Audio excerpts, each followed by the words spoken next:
everybody, welcome back to my channel. My name is Heini. I am a fitness and nutrition coach and I am currently 16 days out from my first show after 4 years. I'm going to be competing in the bikini class and it's been 2 months since I sat down to upload anything because life has been just freaking crazy. So today I thought I would catch you all up on everything that has happened because there has been a lot. Before we get into that though, I just wanted to ask you to do a favor for me. If you aren't subscribed to my channel, make sure that you've subscribed because I will be getting back to you uploading to YouTube more often now that things have finally settled. You'll find out what has happened. Now that things have actually finally settled, I'm going to be able to have more headspace to upload to YouTube and more time to upload to YouTube. So make sure that you hit that subscribe button now to follow my journey back to stage. I am currently 16 days out, so very exciting things coming, and I'll be uploading quite a bit. So just make sure that you hit subscribe and sit back, relax, get a cup of water for yourself and enjoy the video. Oof, okay, so where do we begin? I am literally sitting at my desk and I have my calendar open because the last time I uploaded was on the 21st of June. And that is when I got my phone stolen. Well, that has been a very wild ride. Basically, I was on my way to the gym and someone took my phone out of my hand while I was submitting my check-in to Ross. I was honestly a bit pleased about it because I wasn't really happy with that check-in. And right when I was about to send my check-in, oh hi Rue, a random guy snatched the phone out of my hand. But this dumb fucker didn't realize that I had another phone on me, with which I could track my phone and I could call the police. So, I already gave up on finding the phone because they usually turn off the phones once they snatch it out of your hand.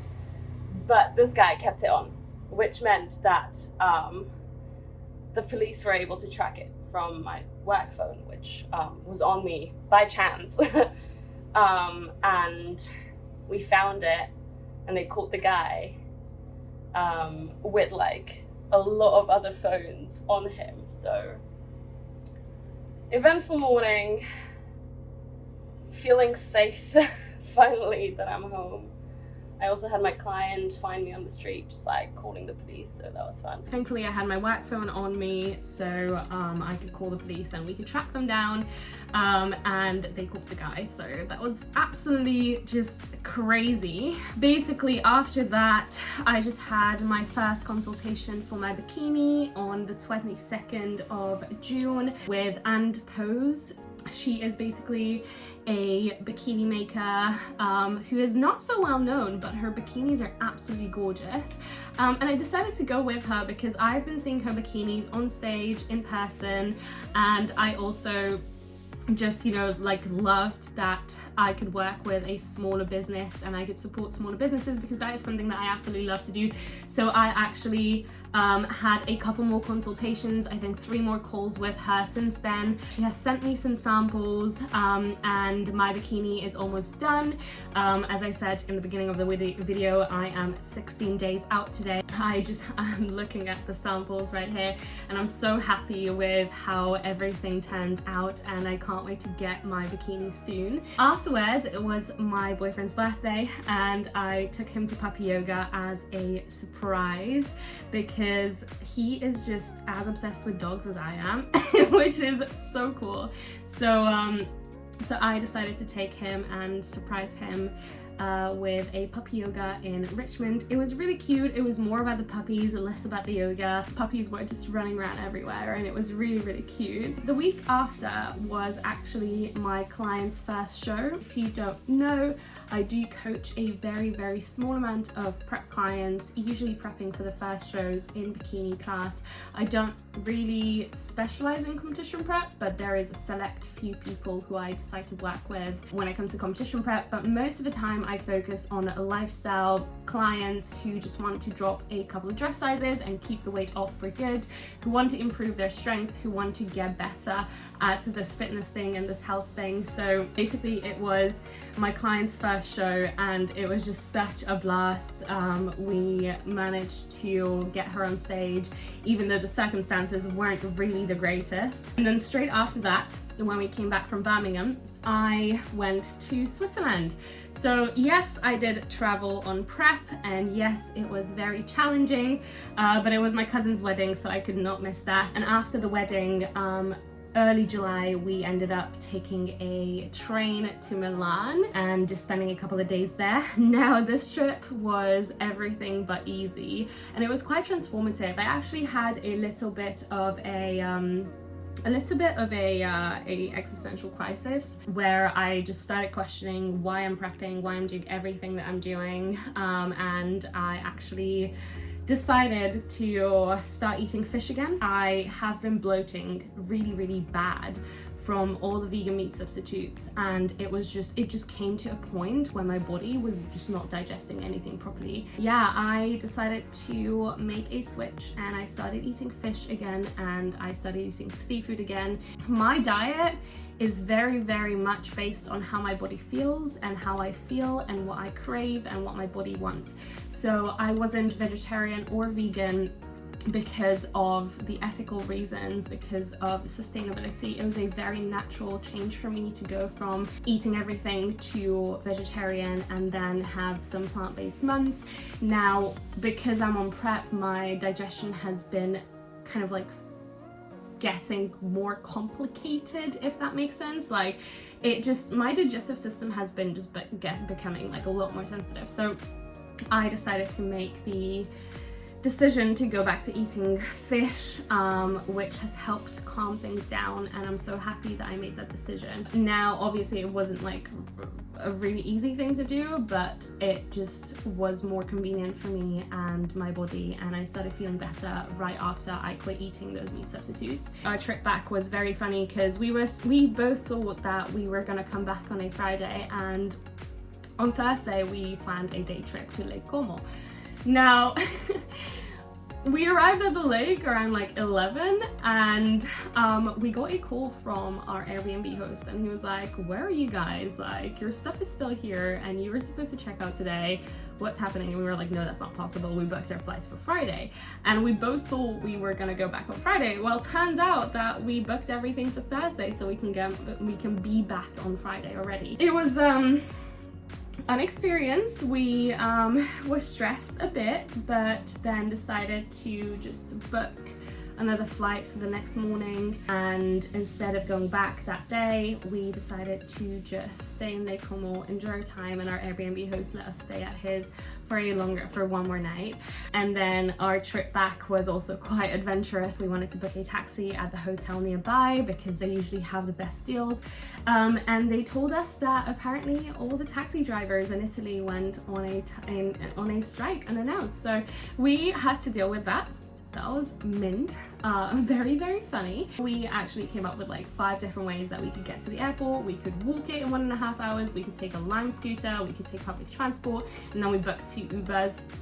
And thankfully the Uber was working, so we didn't have to walk or take public transport to the airport at like 4 a.m. in the morning. And it was honestly one of the best decisions that we could have made to rebook our flights, because instead of Ryanair, we ended up being able to fly with British Airways, which was a lot more comfortable, and it included our luggage in the price, and it was a lot more affordable too than Ryanair actually. So sometimes, pro tip, you might just want to look at more expensive or higher end airlines when you're traveling, because maybe the cheaper airlines that don't include your checked luggage can come out to be more expensive in the long run with everything added than the and then the higher end airlines. So this is just a pro tip for travels. As you can tell, like I have been trying to make this prep as like effortless and as normal as possible. So every single time when we went out, we looked for a fish place, and I took my little scale, I weighed everything out, and I asked the waiters to make sure that they tell the chef that there's no oils added, there's no nothing added. I just chose a piece of white fish, measured it out, and then had that with a garden salad without dressings. There are so many ways to make prep more normal and more like regular lifestyle than you would think. Then we approached the next week where things have been just like kind of like getting more serious with prep. This is the last week of July, and we were also like flat hunting with my auntie who I live with. She's in the room next door, and we were flat hunting, and we finally found a place that we put in a holding deposit for. Started referencing. It took freaking ages, but we finally got approved for it, and we were planning our move. So our move-in date was, I think, the 12th of August. In the last week of July, I was just like getting ready for that. I was trying to, you know, make sure that that I am as on plan with prep as possible, that everything was, you know, like I was sticking to my routine. And I also started going into the city a bit more, because I realized that even though online coaching is really, really great because you can just work from home, work from anywhere, I realized that I had to be surrounded by people, and I needed to recharge my social batteries, because I am not a very social person, but I do need human contact, because it just fires me up, and just going into the city and working as a PT every now and then for a couple of hours a week really does help me kind of like get into the zone, and being taken out of my kind of like usual environment, which used to be my kitchen desk where I would work because I didn't have room for an actual table like now. It just really was not the most ideal working situation. So I started looking for ways to be able to get out of that kind of like environment and get into another more productive one, which ended up being such an amazing change. Like I've never felt more productive. I'm feeling like so great. I can work from home part-time, work from the city part-time. So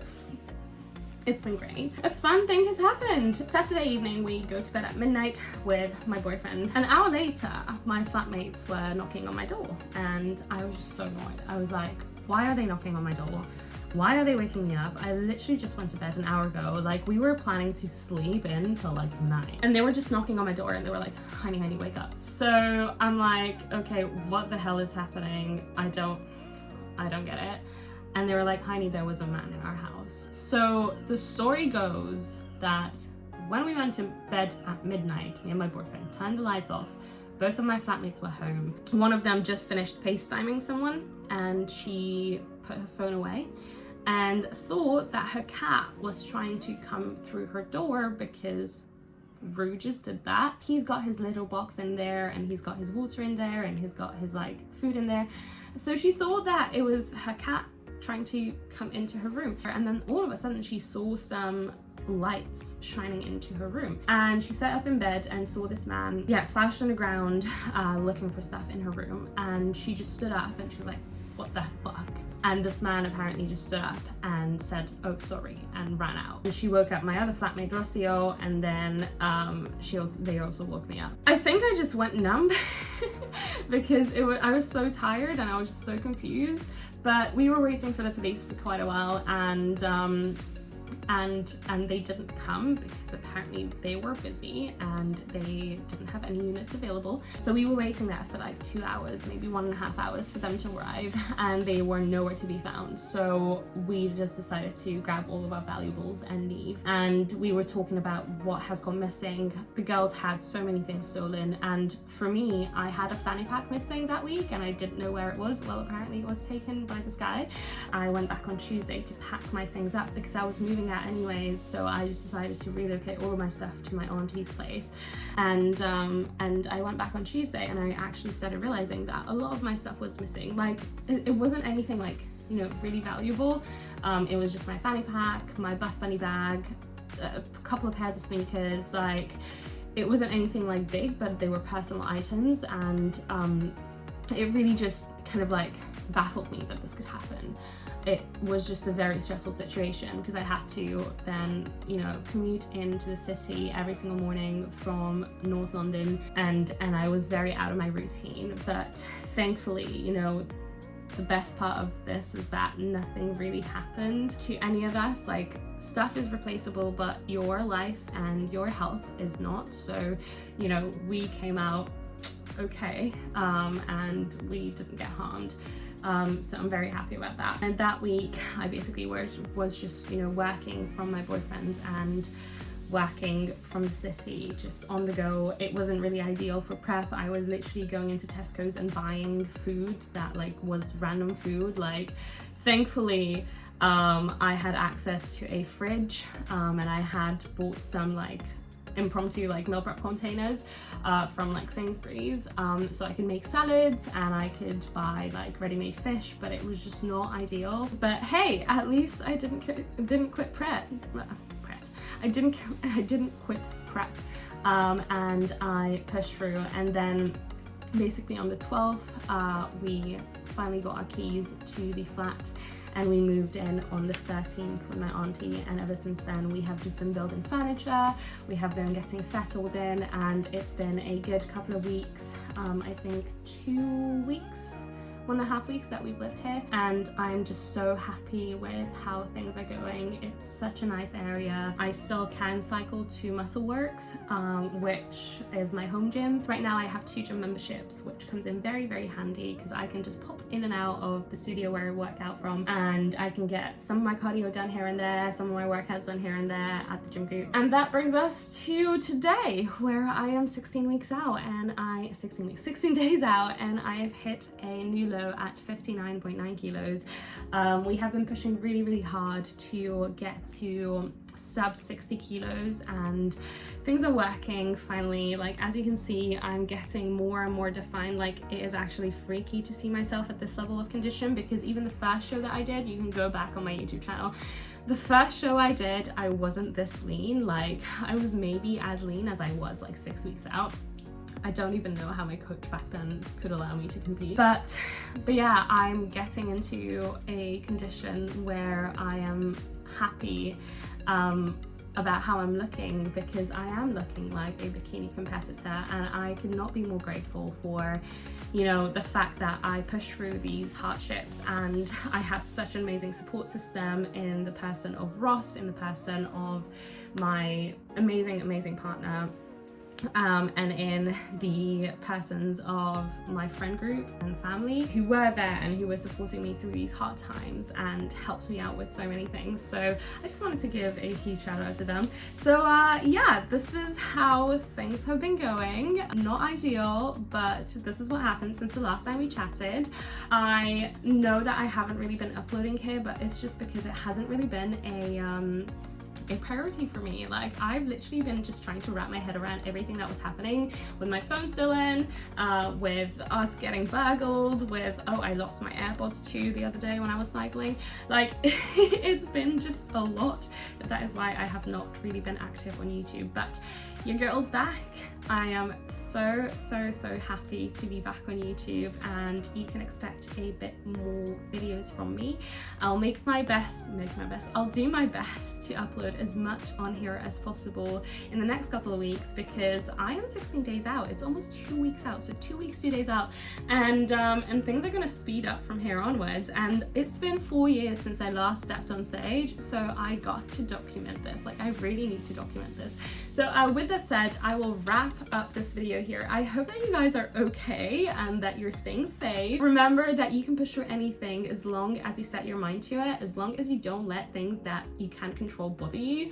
You can do anything at all, and that is one of the biggest like learning lessons that I had. Like, just not letting anything get to me that doesn't have to occupy my mind and my energy, because if you spend your energy on things that don't actually matter and that you don't have control over, you're just going to be wasting so much energy, and you're just going to be wasting so much time on things that don't actually matter in the long run and you don't have control over. So just focus on what you can control, do your best at them, and push through whatever, you know, challenges you have, because if you couldn't handle it, you wouldn't have those challenges come up to you, okay? So I'll leave you with that. Thank you so much for watching. If you're still watching, make sure that you give this video a thumbs up because it helps me out a lot. Let me know one thing that has happened to you in the past 2 months since we last chatted, and make sure that you subscribe if you aren't subscribed yet. And with that said, I'll wrap this up and I'll see you in the next one. Hope you're gonna have a lovely day, and I'll talk to you soon. Bye.